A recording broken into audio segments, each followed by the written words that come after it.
warahmatullahi wabarakatuh. Waalaikumsalam warahmatullahi wabarakatuh. Nah, gimana kabar teman-teman semua hari ini? Alhamdulillah baik, Bu. Alhamdulillah kita masih bisa dipertemukan di kelas ini dengan keadaan sehat dan bahagia ya. Oke, sebelum memulai kelas ini, izinkan Ibu untuk cek presensi dulu ya teman-teman. Apakah ada yang tidak hadir hari ini? Bu. Alhamdulillah, artinya kita siap untuk pelajaran pada hari ini ya. Nah, sebelum kelas kita mulai, untuk teman-teman yang masih menaruh hal-hal yang tidak berkaitan dengan kimia di atas meja, harap disimpan di laci terlebih dahulu. Yang di atas meja hanya ada buku paket, buku tulis, dan alat tulis yang diperlukan. Silakan dipersiapkan. Oke, sudah ya. Nah, teman-teman semua di sini pasti punya yang namanya sosial media kan? Entah itu Instagram, Facebook, apalagi ya? TikTok ya. Nah, teman-teman tahu nggak kalau sekarang ini lagi viral tentang sosok yang namanya Bima.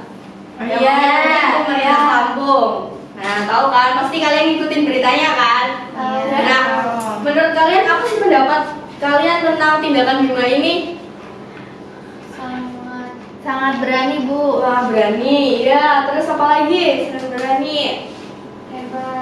Hebat. Mau membantu pemerintah Lampung ya, mengkritik pemerintah Lampung. Iya. Nah, dari kasus ini sebenarnya kita tuh bisa mengambil pelajaran bahwa memang untuk saat ini the power of social media itu kuat banget ya. Jadi kita harus tetap berhati-hati dalam bersosial media karena jejak digital itu penting teman-teman buat kalian semua nanti untuk kedepannya. Jadi untuk yang punya sosial media, gunakan sosial media itu dengan baik, sebarkan hal-hal positif dan ambil positifnya, buang negatifnya. Oke. Ada yang masih ingat nggak kemarin kita belajar tentang apa? Reaksi redox. Oke, bener. Reaksi redox. Kita kemarin sudah belajar tentang apa aja? Reaksi oksidasi, reduksi. Penyetaraannya juga ya. Ya. Nah, di pertemuan kali ini kita akan memulai materi baru nih. Teman-teman bisa lihat ke layar. Di sini tagline-nya tak kenal maka tak tanya nama. Nah, teman-teman, kalau ketemu orang baru, teman-teman pasti yang pertama hal yang kalian tanyain adalah nama. Fungsi nama itu sebenarnya untuk apa sih? Pengenal, identitas. Oke, apa lagi? Udah ya, itu aja ya. Jadi kita bisa mengenal lebih jauh tentang orang itu.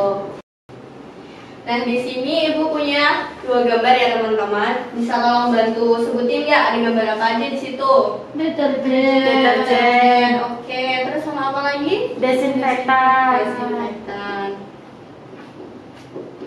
Nah, kedua produk ini ada ya di rumah kalian ya, ada di sekitar kita ya. Iya, Bu. Nah, apalagi desinfektan ini sempat banget booming waktu masih COVID. Nah, ada yang tahu nggak kandungan dari kedua produk ini apa? Deterjen natrium sulfat. Ya, bener banget Lina. Ada natrium Sulfat. sulfat. Kalau di desinfektan? Ada natrium hipoklorit, Bu. Oke, natrium hipoklorit. Ada yang tahu nggak rumus kimianya? Natrium sulfat apa? Na2SO4. Iya, Na2SO4. Kalau natrium hipoklorit? NaClO. Iya, benar banget kita. NaClO. Nah, terus keduanya ini apanya sih rumus kimia ini sih, teman-teman? Nama. Iya, benar banget. Jadi bisa kita ketahui ya, kalau senyawa itu juga butuh nama. Kayak sama halnya kayak manusia, nama untuk senyawa itu juga berfungsi sebagai identitas. Nah, di sini kan contohnya Na2SO4. Kenapa dia ada unsur Na, S sama O. Kenapa namanya natrium sulfat bukan natrium sulfur oksigen? Ada yang tahu nggak? Karena sesuai sama peraturan AIP. Iya, bener banget Desi. Jadi tata nama senyawa kimia itu udah diatur sama satu sistem yang namanya AIPEC. Nah, nama yang udah diketahui itu nanti kita bisa cari untuk MSDS-nya. MSDS itu apa sih? MSDS itu bisa diibaratkan kayak KTP-nya senyawa. Jadi kita bisa tahu sifat kimianya, fisikanya, terus cara penggunaannya. Jadi kita bisa tepat guna.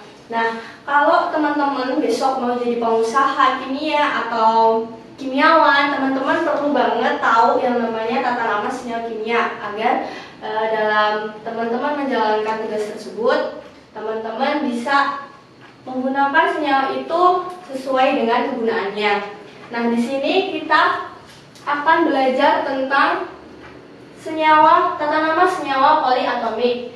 Nah, di sini dituliskan ya, aturannya itu ion poliatomik yang mengandung oksigen diberi nama dari atom non-oksigen dan diberi akhiran at atau it. Selain itu ada juga yang menggunakan awalan per atau hipo. Nah, kita ambil contoh dari natrium sulfat. Di sini yang merupakan ion poliatomik yang mana? Na+ atau SO4-.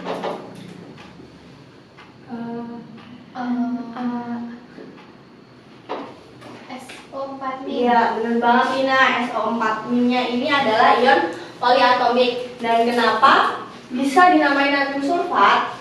Itu aturannya gini, ion poliatomik kita udah ketemu ya, SO4- yang mengandung oksigen diberi nama dari atom non oksigen. Di sini ada apa? Unsur apa? Sulfur. Benar banget bisa. Ada unsur sulfur dan diberi akhiran at atau it. Nah, kalau di sini sulfurnya ini menjadi sulfat. Jadinya namanya itu adalah natrium sulfat. Oke. Nah, setelah kita belajar, untuk belajar natrium, kenapa kok bisa dinamai natrium hidroklorid? Kita akan belajar setelah ini ya teman-teman. Oke, setelah kita belajar, Ibu mau tes kemantapan materi kalian. Jadi sekarang mohon siapkan kertas. Udah ya. Nah, sekarang tolong tuliskan nama dari nama dari senyawa NH4ClO4. Ibu kasih waktu 1 menit ya. Baik Bu, baik Bu. Oke, boleh diangkat jawabannya sekarang? Oke, udah benar semua nih. Berarti udah bisa ya, udah paham ya. Nah, untuk materi minggu depan kita akan belajar tentang hukum-hukum dasar kimia. Jadi, Ibu mohon teman-teman semua untuk belajar terlebih dahulu, membaca buku paketnya halaman 110. Dan jadi besok waktu kita sudah ada di kelas, teman-teman sudah punya bekal.